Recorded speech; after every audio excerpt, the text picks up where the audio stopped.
Corporal Randall here. Don't forget to like the video, share the video, subscribe, hit the notification bell. That way you know when I send a new video out.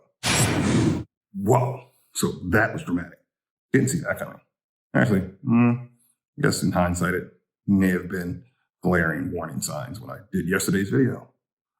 I explained how the majority of teachers are in it for the paycheck, not for children. And then I meted out justice as to just how the math of their paychecks add up to that of a regular full-time employee.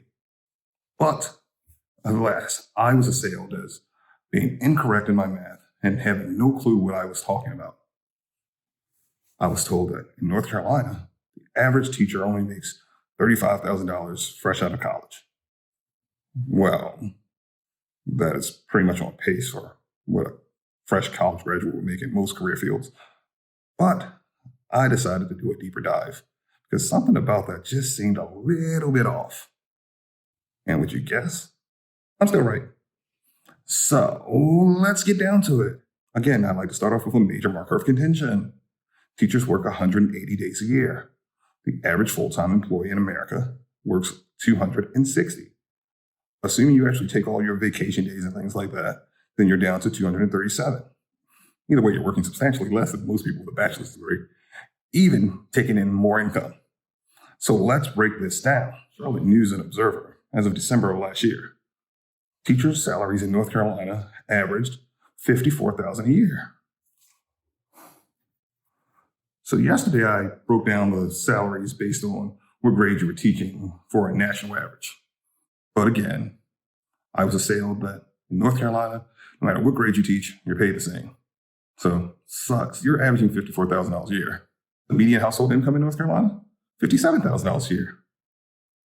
Wow. You know, y'all are actually better than what the other states were around the country. I mean, they had $16,000, $18,000 gaps, depending on what grade you were teaching. Y'all are at 3. Okay. But this is going to just continue to go downhill for you from here. This is a good point to like and subscribe, hit the notification bell. Again, this is not Corporal Randall doing the math. This is reported by the News and Observer. So I'm going to assume they've done their due diligence. That last year, teachers in North Carolina received a 5% raise. And you're thinking, well, they definitely deserve a 5% raise. Why wouldn't I give them a 5% raise? I mean, the cost of living goes up every year.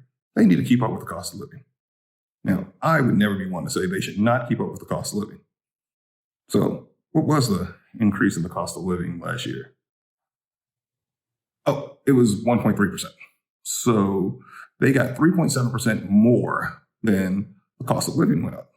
Translation, not only did they get a raise to maintain their current level of income, but they got a raise to exceed what they were making a year prior.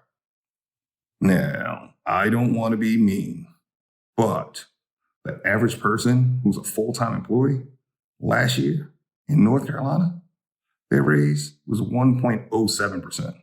That means they effectively took a pay cut. So you got paid more, again, still working less, and they took a pay cut.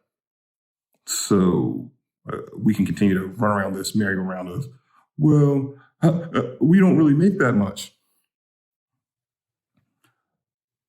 In North Carolina, teachers have the state pension. They pay in 6% to the state pension. And as of last year, the state was paying in a whopping 14%, which means the teachers are actually paying in less than 1/3 of the money going into their retirement benefits. Guess what? Not all full-time employees have a retirement account to last them at all. Many companies don't offer retirement. Some offer retirement with no matching benefit.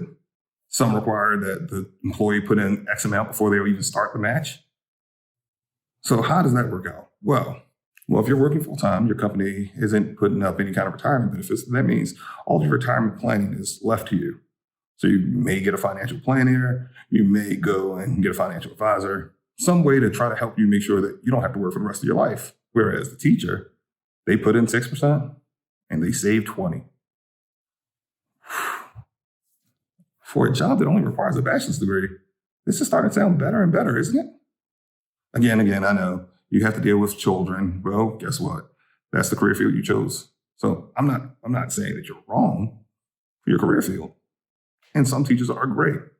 Again, I go back to, I routinely ask people, how many teachers have actually had an impact on your life? And the numbers I'm normally given is somewhere between 2 to 3, which will go completely along with the math. A lot of stuff is available online nowadays. It can get you all kinds of information. But I want to know, what is the output of teachers? Because let's say that they are making less than $54,000, but their students are killing it. They're top 10 in the country in reading, writing, math, the core subjects that will lead you to a good job long term. If you're in North Carolina, odds are you speak English, and you have been speaking English since you're born. And also, if you're in America, you have to know how to do math. Not the hard stuff, just like, again, 3rd through 8th grade. All of these scores are 3rd through 8th grade. And I figure we could probably extrapolate out how it goes as things become more difficult if these are the results through there. So in English, 48% of the students were not proficient or not at grade level in English. The only language most of them know. Math, it got actually much worse. Because 3rd through 8th grade math, 61% of students were not proficient and below grade level. With almost half the English teachers and more than half the math teachers doing an unsatisfactory job, we need to start thinking, what can we do to improve the results for the children? I'm not particularly concerned with the results for the teachers. So maybe we need to replace almost half or more than half of the teachers. Maybe we need to increase the amount of charter schools. Realistically, if you have one group that's performing at a higher rate than the other, and all things being equal, why would I want to send my child to the school that is underperforming when there could be school choice and competition that is better for my child or children in a similar situation? Corporal Randall, that's not fair. You can't hold us responsible for how the students perform. Really? Because, see, your pay is a return on investment. So right now, what's being shown is you're being overcompensated, not just in the amount you're being paid, but almost to be paid at all if you're a math or English teacher in North Carolina. Because it's obvious that what you're teaching is not getting through to the students. So we're not producing people that are going to be able to be full members of society going forward. They're going to be stuck in low-end, low-paying jobs for the most part, and destitute or stuck in poverty. The goal of education is to make sure you can rise above that. At least that's what I was always taught. Let's round this out with healthcare. In North Carolina, if you're single as a teacher, you pay $25 a month for health insurance. And if you have children and want to insure them, your health insurance premium goes up to $218. One caveat being that if you're a non-smoker, it actually goes down. So these low rates are actually lower if you're a non-smoker, as you could guess. But the average North Carolinian, did you understand that they're paying over $3,300 a year just in deductibles for their health insurance? That's not including what it costs to actually purchase the insurance. Now, that is the cost for basic insurance, not including your dental or vision. But guess what? Everyone else that's getting insurance has to pay separately for that as well. And yours is still lower than theirs, probably. So I'm going to return serve and say, yes, there are many teachers that are doing a great job. And yes, you don't want to insult your child's teachers because, they hold your child's future in their hands. But the question is, really, do they? Aren't you your child's first teacher? Aren't you going to be the one that helps your child to succeed and grow? You're going to be the one that nurtures and informs the child, instills whether or not they have a lust for knowledge. So yes, the teachers are there, and there are things that they can learn from the teachers. However, most of the teachers aren't doing their job, at least not at a satisfactory rate. Don't forget to like and subscribe, hit the notification bell, share the video. Corporal Randall, out.